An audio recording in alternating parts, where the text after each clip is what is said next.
శ్రీ మహాగణాధిపతయే నమః. శ్రీ గురుభ్యో నమః. శ్రీ సరస్వత్యై నమః. అందరికీ నమస్కారం. వాగ్దేవి సరస్వతి ఛానల్కి స్వాగతం. ఈరోజు శ్రీమద్ వాల్మీకి రామాయణం అయోధ్యకాండ 17వ భాగం ఆ సీతారాముల ఆశీస్సులతో కొనసాగిద్దాం. జై శ్రీరామ్. సుమంత్రుడు రథం సిద్ధం తీసుకుని వచ్చాడు. కౌసల్య కోడలిని కౌగిలించుకుని తల ఆఘ్రాణించి ఆమెతో ఇలా చెప్పింది. అమ్మా, లోకంలో నీచురాండ్రైన స్త్రీలు భర్త హీనస్థితిని పొందినప్పుడు అతనిని తిరస్కరిస్తారు. పూర్వం అతని వల్ల ఎన్ని సుఖాలు పొందినా కష్టదశలో భర్తను విడవజూస్తారు. కానీ పతివ్రతలకు భర్తే దైవం. అడవికి పోతున్న నా కుమారుణ్ణి అవమానించకు. పేదవాడైనా నీకతడే దేవుడు. సీత ఆ మాటలు విని చేతులు జోడించి, అత్తగారు, మీరు చెప్పినట్లుగానే ఆచరిస్తాను.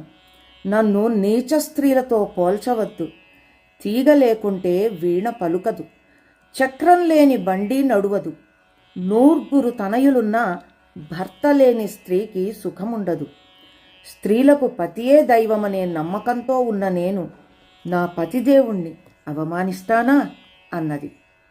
ఆ వాక్యాలు విన్న కౌసల్యాదేవి కన్నీరు కార్చింది. రాముడు దోసిలియొగ్గి తల్లికి ప్రదక్షిణం చేశాడు. తల్లి, తండ్రి గారిని జాగ్రత్తగా చూస్తూ ఉండు. 14 ఏండ్లు నీకొక నిద్రలాగా గడిచిపోతుంది. పితృవాక్యం తీర్చి వచ్చిన నన్ను చూస్తావు అని చెప్పాడు. ఆ తరువాత 350 మంది తల్లులకు ప్రణామం చేశాడు.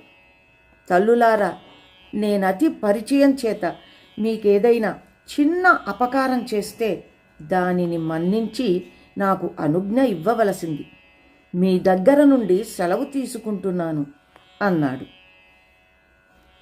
సీతారామ లక్ష్మణులు ముగ్గురు దశరథుని పాదాలకు నమస్కరించి ప్రదక్షిణం చేశారు. లక్ష్మణుడు కౌసల్యకి ప్రణమిల్లి తల్లి అయిన సుమిత్ర పాదాలకి సాష్టాంగ నమస్కారం చేశాడు. అప్పుడు సుమిత్ర లక్ష్మణునికి హితవు చెప్పింది. కుమారా, నీకు దైవమే వనవాసం సృజించింది.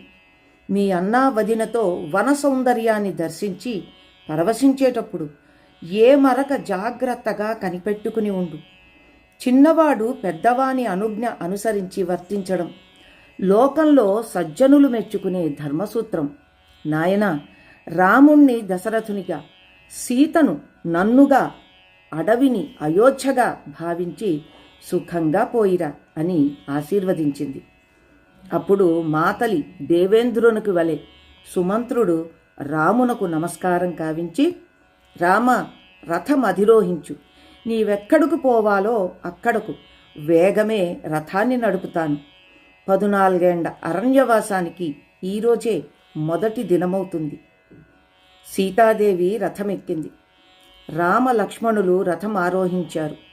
సీతాదేవికి భూషణాలు, వస్త్రాలు, రామ లక్ష్మణుల కవచాలు, బాణాలు, గుణపం, బట్టలు మొదలైనవన్నీ రథం మీద సర్దగానే రథం బయలుదేరింది.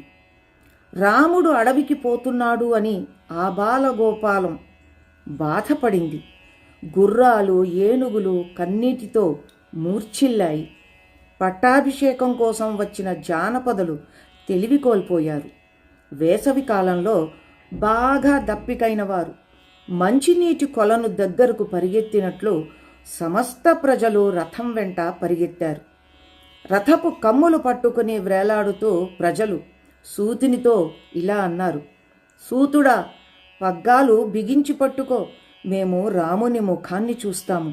మళ్ళీ ఈ ముఖం చూడడం ఎన్నాళ్లకో. దశరథుడు రాముణ్ణి చూడాలని బయటకు వచ్చాడు. స్త్రీలంతా ఒక్కసారిగా రోధించారు. రాముడు త్వరగా రథాన్ని తోలమని సూతుణ్ణి శాసించాడు. రాముడి రథ చక్రాల నుండి లేచిన ధూళి ప్రజల కన్నీటిచే తడుపబడి పూర్తిగా అణిగిపోయింది. దశరథుడు మొదలు నరికిన చెట్టులాగా నేల మీద పడినాడు. జనులంతా ఆహాకారాలు చేశారు. హా రామ, హా రామమాత అనే శబ్దాలు అన్ని దిక్కులా ప్రతిధ్వనించాయి. ఆ శబ్దాలకు రాముడు వెనుదిరిగి తల్లిదండ్రులను చూచాడు. వారిని ఆ స్థితిలో చూడలేక కన్నులు దించుకున్నాడు. దశరథుడు రథాన్ని నిలుపు నిలుపు అన్నాడు. రాముడు పోనిమ్మన్నాడు. రథము ముందు వెనక చక్రాల మధ్య నిలుచుని ఉన్న వానిలాగా సుమంత్రుడి మనసు ఉన్నది. రాముడు, సుమంత్రుడా, నీవు తిరిగి వచ్చిన తరువాత మా తండ్రి రథమెందుకు ఆపలేదు అంటే వినిపించలేదని చెప్పు అన్నాడు. రాముడు వెనుదిరిగి తల్లిదండ్రులకి నమస్కరించి వెడలిపోయాడు. రాముడు అరణ్యానికి వెళ్ళాడని తెలియంగానే హోమకార్యాలు నిలిచిపోయాయి. గృహస్థుల ఇళ్లలో పొగ రాజలేదు. ప్రజలెవ్వరూ పనులకు పోలేదు. ప్రొద్దుగుంకింది. పౌరులంతా దుఃఖిస్తున్నారు. రామరథం నుండి లేచిన దుమ్ము కనిపించే వరకు దశరథుడు ఆ రథం పోయిన దిక్కునే చూస్తూ నిల్చున్నాడు. ఆ ధూళి కనిపించకుండా పోయిన తరువాత దశరథుడు దుఃఖంతో నేల మీద పడినాడు. ఆయనను లేపడానికి కుడివైపు నుండి కౌసల్య వచ్చింది. కైక ఎడమవైపుకి వచ్చింది. కైకేయిని చూడగానే దశరథుని ఇంద్రియాలన్నీ కలత చెందాయి. ఆమెతో దశరథుడు ఇలా అన్నాడు: ఓసి దుష్టురాల, నన్నంటకు. నీవు నా భార్యవు కావు, బంధువు కూడా కాదు. నీ వారికి నాకు సంబంధం లేదు. నీవు ధర్మాన్ని విడిచినట్లు నేను నిన్ను విడుస్తున్నాను. అగ్ని సాక్షిగా నిన్ను వివాహమాడినదంతా త్యజిస్తున్నాను. నీతో కూడి అగ్నిహోత్రాది క్రియలు చేయను. ఈ రాజ్యలోభంతో భరతుడు సంతుష్టుడైతే వాడు నాకు పిండ ప్రదానాలు కూడా చేయకూడదు. కౌసల్య దశరథుడి శరీరానికంటిన దుమ్ము దులిపి ఆయనను లేపింది.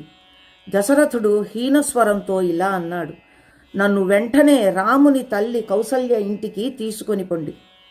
ద్వారపాలకులు, ఇతర పరిచారకులు రాజును కౌసల్య ఇంటికి వినయంతో చేర్చారు. అక్కడ కూడా రాజు మనస్సు కలత వీడలేదు. రామా, నన్ను విడిచిపోయావా అని ఆక్రోశించాడు. రాముడు తిరిగి వచ్చిన తరువాత అతని ఆలింగన భాగ్యం పొందేవారే అదృష్టవంతులు అనుకున్నాడు. ఆ రాత్రి దశరథునకు మృత్యురాత్రిగా ఉన్నది. అర్ధరాత్రి వేళ దశరథుడు కౌసల్యతో ఇలా అన్నాడు: దేవి, నా దృష్టి రాముణ్ణి అనుసరించిపోయింది. నేను చూడలేకుండా ఉన్నాను. నీవు నన్ను తాకవలసింది. కౌసల్య దశరథుని ప్రక్కనే కూర్చుంది. దుఃఖంతో ఏడుస్తూ, ప్రభు, నరశ్రేష్ఠుడైన రాముడి మీద కైక కుటిలత్వమనే విషం కక్కింది. భరతుడికి సేవ చేస్తూ ఉండమంటే రాముడు అరణ్యానికి పోకుండా బిచ్చమెత్తుకుని నా కళ్ళ ముందే బ్రతికేవాడు.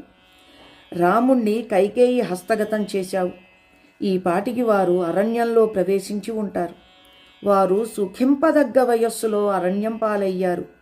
సీతారామ లక్ష్మణులు వనవాసం పూర్తి చేసుకుని ఇప్పుడే వస్తే ఎంత బాగుంటుంది. అంత అదృష్టమా నాకు? ఇంతటితో శ్రీమద్ వాల్మీకి రామాయణం శ్రీరామాయణం వచన కావ్య పఠనం అయోధ్యకాండ 17వ భాగం ముగిసింది. జై శ్రీరామ్.